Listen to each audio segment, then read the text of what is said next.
Welcome. It's Dr. James Beckett, Sports Card Insights here. The episode today is with Derek Grady, one of the VPs at Heritage Auctions. It's had a long and storied career in the industry. And we got in a roll and started talking, and I will carve that up into a couple of episodes for your listening pleasure. I really enjoyed hearing Derek's story, some of the things, what's going on in Heritage, as well as some of his other experiences, and just two veterans talking about what's old and what's new, what's coming back around in the industry, but all made possible by sponsors, certainly including Heritage, Derek's employer, and my good friends there, but also Huggins & Scott, ComC.com, Beckett Media, Beckett Grady, and Beckett Authentication, Burbank Sports Cards, Mike Stadium Sports Cards, and Topps, Panini, and Upper Deck. So great sponsors, great interview with Derek. We had a good time. Yeah. There are people that think they do want to compare to a Mike Trout card or a Giannis card or a LeBron card. They're disappointed if you're telling them this is not a six-figure card. And it's like, I don't, but they have to understand the basic principle of apples to oranges. Yeah. If you give me the same card, okay. Now, by the way, if you give me the same LeBron card, if the guy that already bought one, okay, doesn't want another one, you've now removed him from the bidding. Right. So logically speaking, there may have only been two. And in fact, some of these cases, there probably were only two. There probably is only two. There was one that had a business purpose for being the winning bidder. If you have business purpose, and I may do a whole episode about this, if you have a business purpose for winning the bid, then the higher it goes, the better. Yes. Because you get greater publicity for the higher price, and because it's part of your business platform. I'm not saying it's right or wrong. I'm just saying absolutely that's what happened. But you've got to take that with a grain of salt. People that are inside the industry can see that does not necessarily set a new standard. And maybe, like you said, maybe not even for that particular card. And sometimes it's a reserve. A bidder is bidding against a reserve. And then the auctioneer is trying to get the reserve lowered or try and get the bidder up to make that marriage happen. So where did the underbidder drop out? And then it's one bidder could be going up another 500,000 to the reserve. So that's dangerous when now you're the next one to mark. We already know this. Generally, when something goes crazy in an auction, it could be a 52 mays and a 9. The next time so it sets a world record price. That doesn't mean the next 9 is going to sell for more. It could sell for $100,000 less, $50,000 less. Now, I was fortunate. It's funny, that example, because I got 3 mazes consecutively. We hadn't had a maze forever. I haven't even auctioned a maze 9, and I got 3 in a row. All 3 PSA 9 Willie Mays 52 tops. The first one sold for the most, then down, and all 3 were thrilled with the number. They all did very well. But every time you remove a bidder, logic would tell you so. Yeah, I totally hear you. Basically, I'm amazed. But people are conditioned now that things are going up and they're going to continue to go up, and they're worried about selling their cards too cheap. Yes. And I just say, if you consign your card to a very reputable, very honest auction company that has broad exposure and lots of bidders that have deep pockets and know very well how to market the scarcity of that and the beauty of that card, such as Heritage, obviously, take your chances. There's nobody better than you guys at that kind of thing, although there are other good auction houses out there. Sure. But over the course of time, you guys have been an enduring leader. Like I said, I don't think there's anybody better, but there's other good ones out there. So sure. And my buddy Bill Huggins over at Huggins & Scott, my other auction sponsor, they're not necessarily at the far end of the other spectrum, but they just have a different philosophy. Yeah, absolutely. Huggins is great. He's been doing this forever, and he's. Yeah, and I got into this with Pete about there probably are cards that are best go to PSA or SGC or BGS. Agreed. The savvy person knows that, and there are probably collections that best go to Heritage Platinum as opposed to the Sunday, as opposed to Huggins & Scott, as opposed to anybody else that's out there. Yeah, I don't disagree. I think everybody has their specialty. I think we're trying to create a company with where we have 2 professional graders. Lee was a professional grader as well. So you got 2 professional graders. You got Calderon, who is an expert in vintage cards and could be. Andy graded modern cards at Beckett. I don't know how many companies have graders working for them, or guys that worked at Mears in authentication of jerseys, so we really assembled an all-star team is what we did here. Maybe gets credit for that. And I wouldn't give criticism to Heritage for, they're not in the grading business, but they're hiring grading experienced people to help with their auction, because those two things are inextricably linked. And it's Beckett Media still gets criticism. How can you guys do price guides and do grading? They're inextricably linked. You can't grade a card without knowing what the condition of it is. And if you don't know the condition. Well, people have asked us, did you ever consider opening up a grading company? And I said, I just always say the world, I'm too busy. It's 24/7 on consignments. But I would make the argument that, yeah, we have the qualified graders. I'd put our team up against anybody and take them on anywhere on pay-per-view. So you can host that. But honestly, I don't think the world needs another grading company. I support the three major ones. And that's a whole nother, and we would get criticized for that, obviously, because then every card in the heritage sale is overgraded. Every card, they wouldn't look at the optic. It's just the optics looks bad. So they wouldn't even look at the card and give it. If I graded a 9 and it was in a heritage sale, people are going to say I was biased because it's in a heritage sale. So it would be I think there'd be so much conflict of interest. We get such pushback as an auction company that it wouldn't. I definitely know we're qualified to do it. It's no BS. We could easily do it. My point is, you're doing it. That's part of the heritage edge, is that you have a team. Oh, sure. Savvy, that when you bring your cards graded or ungraded to heritage, you're getting expert viewpoint analysis. Yes, and analysis. I would agree. To optimize and maximize the Bill Huggins, his shoebox slots that he does of 50s or 60s stars and things, and he throws 1,000 different cards. There's some bargains in there, but I promise you, there's nothing in there that's going to be a 9 or a 10 for the 50s. I wouldn't think he can screen it enough for that, because that really wouldn't be right.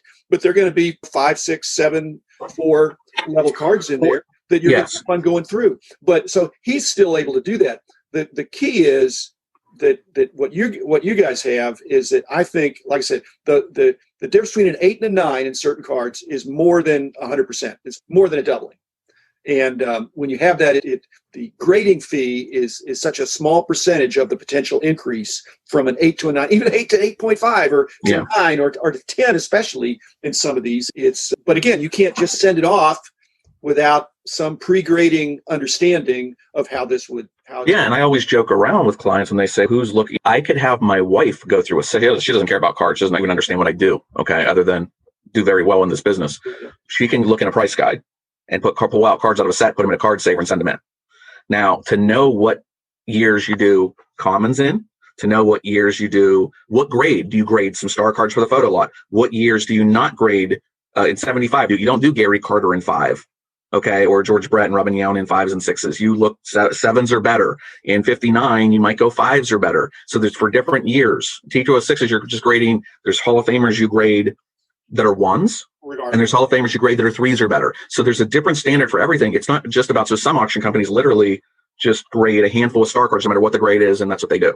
We are built to work here, to work on my team. You've got to be able to grade, know the set. If I ask you, hey, what's a 50? You know what a 58 yellow letter is? And they say they don't. That's a problem. Yeah. I know you can look the stuff up, but I want people to have learned this throughout their career, or they're going to be stuck just writing modern cards or something. It's there's a lot to learn here, and there's a lot that goes into what we grade and why we grade it to add value. There's no curriculum. Then working for one of the episodes I did with Mike Summer was talking about what's the pipeline to getting hired in this industry, and it's working in the industry allows you to work in the industry. Whether many of the sharp guys we hired back in the day had been in card shops for a number of years, and they were a young guy, and they trusted me and us enough to move to Dallas and get a full-time job, but they brought some expertise with them. I started in a card store as soon as I could. A great attitude is not enough. You need a great attitude. Some foundation. And some foundation in the hobby, not just, Yeah, I couldn't wait till when I was 14 or 15 and I worked part-time at the local card shop. Yeah. I learned a lot there. And then I was going and doing shows with the local card dealer, and then driving to shows, and then setting up at shows. And then I opened a store when I was 18. I was direct with Upper Deck. I was direct with, I think, Classic and Fleer. Yeah. I did it all. Hypothetical question. Yeah. Let's say I have a card in my collection that I want you guys to auction off for me. And it's a 52 tops high number. Let's not even say who it is. It's not male. Let's just say it's somebody. Again, hypothetical. And it's in a BGS 9 holder. Okay? And I say, Derek, you're my buddy. Chris, you're my buddy. Do the best you can for me. What do you do with that card? If I believe in it. Okay, so I'm going to look at it. PSA clearly is the grader of choice. On that card, yes. Registry sensitive. It's a 9, so it's a great card. I don't need it to be a 10 PSA. But we just want a 9. But Here's the thing. You guys are supposed to optimize for your. Yep. What hypothetically would you do? Would you mention to PSA, hey, this is coming from a person who has the same name as one of the grading companies, and so he can't submit it to you? Now, here's what I would do. I would tell you, okay, the best thing I can do is, if I believe in it, say it's a Rosen Fine high number, they had a special look to them, okay? No different than the T206 Southern Fine. They have a special look. When I went through Lucius's or Powell Miller's T206s that are up there now, the 9s, you can tell when they're Southern Fine, okay? With my experience. So I look at your card and I'm going to say, man, this is original. This looks like a Rosen Fine 9. This is dead centered, 4 sharp corners. I'm going to recommend that we crack it out. Okay, because I still don't believe PSA is going to cross that card over in a 9 because there's too much. You can't see through the Beckett holder as easy. Those are thicker holders. It's in a plastic also. Very difficult. So I would suggest once I screen it that we would crack the card out and submit it. Then it's submit it raw. And then if PSA puts it in an 8.5, which they so often do, no matter what the card could look like a 10, then They didn't know. They didn't know. No, they didn't know. But it's still tough to get a 9 on a 52. It's tougher now than it was when I worked at Mastro to submit a card and get a 9. No matter where you work. 20 years ago, 10 years ago, 15 years ago, it was easier to get a 9. 5 years ago. They've tightened up even on 52 high numbers and 9s. Everything is very difficult now to get a 9 on a vintage card. So I would send it in and then review. If I got a 9, great. If not, I'd review it again. If not, then I'd go back to Beckett. And odds are they put it back in. I'd say they're going to look at it again, but you save the tag. You hope you just say, hey, look, card still looks the same. They're still going to charge it, and and that's what I would do. If somebody came back to me with a tag, I look at it as a raw card. You have to, because you don't. But that's the only way to really do it, because you're right. The registry sensitive cards, they go for the most money in PSA because they have that dominant registry. Okay. I've also seen collectors take the chance on their own, where they try and before consigning it, they try and cross it over. Okay. Or some bidders will still bid strong on an SGC or Beckett card and say, I don't care. I have a PSA 7. This is an 8. I'm going to take a shot, because even if it goes down a grade, I'm not that bad off. But I try and give my consigners the option. A lot of them say, hey, you're the expert. Do whatever you think's best. Just, are you pretty sure you can get it back in a 9 if you crack it out? And the answer is, unless somebody dings it, which we're very careful. Customer service at PSA, I hope, is careful. Knock on wood, I've never had a problem, but it doesn't happen that often because I generally shy away from cracking out expensive cards or crossing over expensive cards. I generally shy away from that. But I will tell you, cards that are really nice do sell for premiums in Beckett and SGC holders. Even if it would fit better on a PSA registry, people look at the cards and they'll ask Lee or I to describe them. That's improved. That situation's improved recently, wouldn't you say? Yes. The more, really, like you said, buying the card, not the holder. I think more and more people are becoming more educated. I've been screaming it, but I haven't been on national TV screaming it. But I've been saying it since 1998. Please look at the card. Not all PSA 9s are alike. Not all SGC 9s are alike. There is a card that could be in our auction that I graded 20 years ago. And you said, hey, Derek, is that nice for the grade? I might tell you it's not. And I may have graded it. So if sliders got through, we have more questions now than ever. When I fly to Dallas for an auction, I am swamped. Texts, calls, emails. Can you pull this card? Can you pull that card? Can you look at this? Can you look at that? And on the flip side, there are people that will bid 500 grand on a card because it says PSA 10 on it and not even ask me my opinion on the card, whether it's a 10. Then there's other people that will only buy it if I say I'd put it in my collection. Yeah. And that's become more and more. There's become more and more people that are asking more and sending lists. Here are the... So what you're pointing out is that your service, because I would think that most of your customer-facing time would be toward consigners. But what you're saying is you're getting a fair amount of conversation and relationship with bidders. Oh, yeah, absolutely. Really all the trust time. your eye. If I don't go through, so the T206 auction, Powell Miller's that's up right now, where we did his registry auction. It's one of the top 5 T206 sets. I forget what number it was. But there are people that will just buy the grade, no matter what. Plug it in the registry. And there's people that say, is that I need you? And we have great scans, Jim. You can blow these things up. You can see everything. And there's still people saying, if I don't see the card and view it in my hand and look at it, they don't want to bid until... Now, that's a small minority, but there's other graders. And I might have Pete pull cards to look at for people. If I don't make it for an auction, Lee or I are generally there. Sometimes both of us. In that partner one auction, him and I were describing cards that whole week to people. Because if we say something's nice for the grade or high end for the grade, that's not a guarantee it's going to bump. Okay. But they like it for themselves. It's worth something to them. Yeah. It's worth something to them. Sure.